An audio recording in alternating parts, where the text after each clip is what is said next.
Football match of the year. I don't care, man. There's not many games. Remember, I watched that Benfica Barca game where Benfica was winning and Barca came back at the very end. But I literally just watched the game of the year, man. This game was unbelievable. Barcelona, Atlético Madrid, Copa del Rey. This was fire, bro. This was such a good match, man. I don't even know how to explain it. Within the first 10 minutes, Atlético Madrid's winning 2-0. And then Barca makes it 4-2. They went on a 4-2 run, bro. They went on a 4-0 run. Like they bagging in goals left, right, and center. Like absolutely cooking, absolute magic, absolute fire, bro, to make it 4-2. And I'm going to be honest with you. I'm sitting back in my seat, right? And I'm watching this game and I'm thinking to myself, wow, 4-2, this is over. This is over. In my head, I'm like, this is over. And the reason I was thinking it was over, I thought the game was going to end 4-2. And I thought to myself, it didn't matter that Atlético Madrid was at home the second leg. There's no way they're beating a Barcelona 3-0. You're not beating Barcelona 3-0. I'm sorry, bro. Like, you're not going to keep Barca to a clean sheet and put up 3 against them. That's just not happening. Okay, Barca's offense is too good.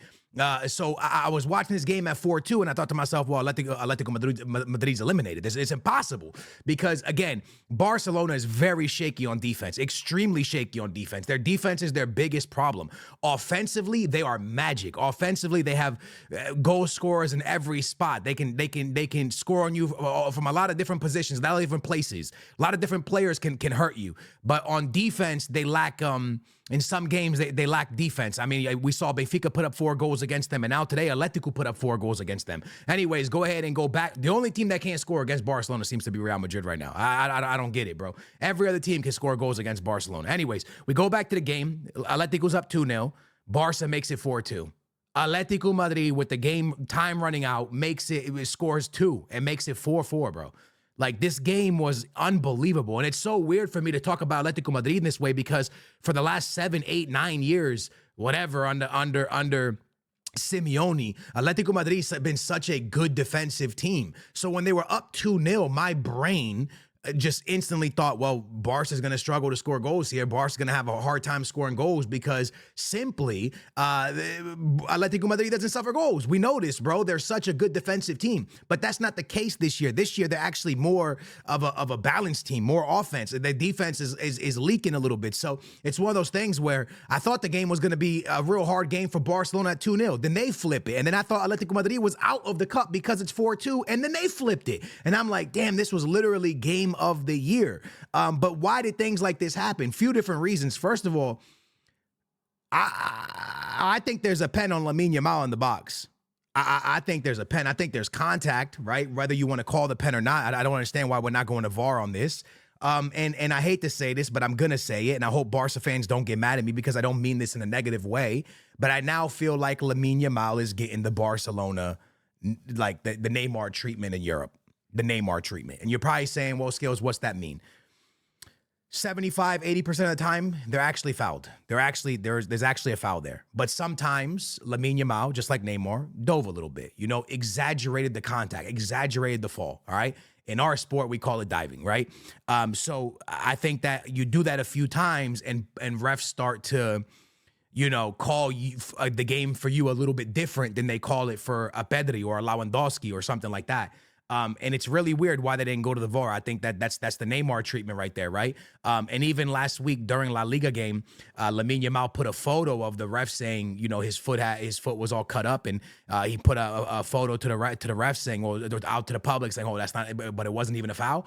And I think these things is the things that La Liga is really getting frustrated at. They saw like the letter from Real Madrid, and they started calling the game a certain way towards Real Madrid. Lamine Yamal put a post out against the refs in La Liga, and you might not think it is, but that is a post against them. And then all of a sudden it flips, and they don't go to the VAR to check for you, and they don't call things certain ways for you. So I do think a little bit of the Neymar treatment's going down for Lamine Yamal now, unfortunately. I hope the refs start to call it correctly because, again, I think there's contact. Is it light contact? Maybe, but I think there's enough contact. I think there's enough contact there for us to go to VAR, in my opinion. I think it's unbelievable. Matter of fact, I want to talk about this really quickly. For Barcelona, it was Pedri, Kubasi, Martinez, Lewandowski. For me, Pedri, man of the match. We'll talk about that in a minute. On the other side, Atlético Madrid, Alvarez, Griezmann, Llorente, and Sorloth. So, and I want you to understand that Atlético Madrid scored the first minute, the 6th minute, the 84th minute, and the 93rd minute. Right? I just want you guys to, like, if you didn't watch this match, man, you really missed, like, probably match of the year. And for Pedri, for Barca, it was Pedri 19th minute, then Kubasi 21 minute, Martinez 41 minute, and Lewandowski 74th minute. So by the 74th minute, they were winning 4-2. By the 84th minute, they were winning 4-3, and by the 93rd minute, the game is tied at 4-4. This is unbelievable, and I think subbing out Pedri kind of helped on the Barca collapse in this game. Pedri is such an important player for Barcelona, and I think people just have a hard time, and I'm gonna explain why people have a hard time. Early on in Pedri's career for Barcelona, people started to really put a lot of tags on this guy, like Xavi and Iniesta. They started hyping him up. And fans, and I say this as a neutral, fans from outside of Barcelona started to get a little bit frustrated, I think the word might be, with the way people were hyping up Pedri. But the hype was...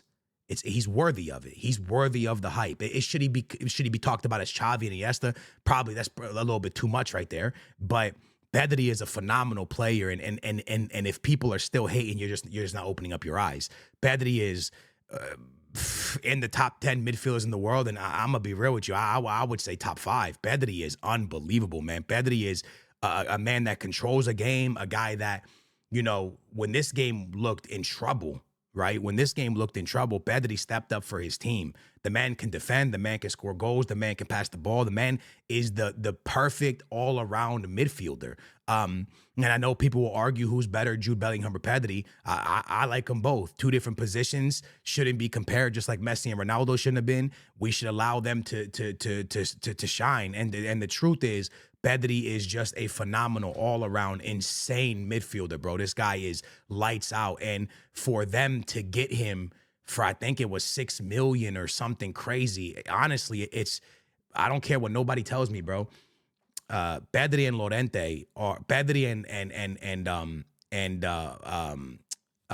Valverde are the steals of the last 20 years on the market, pretty much, bro. Like, in a time where players were going for 90 million, and it was like around the time that João Felix was 100 million, and this guy's this much, and this guy's that much. These players are going for like 4 and 6 million, like or 8 and 6 million. It's crazy that they got these guys under 10 million in the stage of football that we were at, where everybody was paying crazy money. Enzo 100, Caicedo 100. Like, you know what I mean? It's just wild that you're able to steal players of this talent for that little. So shout out to Barcelona's scout, shout out to Barcelona's board, shout out to the people at Barcelona to find a stud like that for so little.